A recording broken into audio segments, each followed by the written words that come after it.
This is a section from a long prose piece called A Herd. The woods were dark and cool at all times. They invited people in at their edges. But miles and miles deeper they stretched and congealed. No one went there. Animals retraced their step for this or that foggy belief. Little else knew or availed itself of that beauty. Someone would stagger in lost, starving or wounded, fall and die, then disappear into animals' mouths.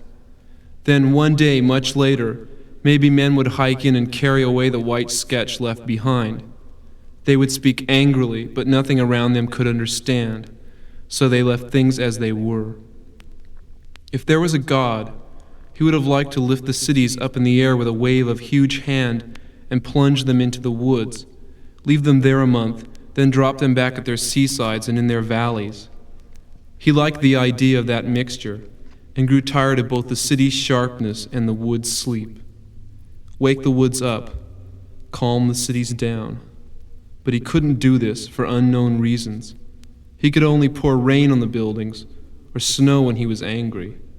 And into the woods he pointed a hunter once in a while to stick a sharp pin in its side. He leaned way over and looked at the town where Bruce lived.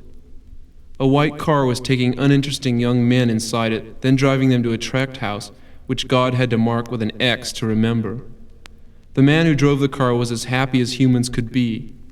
Deep in the house, he turned boys over and over like things on a fire, and examined them, and opened them up. The man was learning real secrets, and he was growing too powerful. God was jealous. Stripping a boy, killing him, would not give God much pleasure. Humans were small. God would have to look through a spyglass until his arm ached. God wanted to cover the city with ice, but thought better of it. Slow down, he told himself. God lifted the roof off the man's house while he was busy over his victim. There was the man rummaging through a drawer full of tiny, sharp objects. God barely understood them. There was the boy covered with blood. There they were together making love. God lowered the roof in its niche. He leaned back until the house, then its city, became a small dot on the earth, less than a dot. The earth was a dot, the most interesting one of the planets. God was flying backward through space, arms and legs stretched out before him like streamers. He looked a little like Martin Balsam when he flailed the front stairs in Psycho.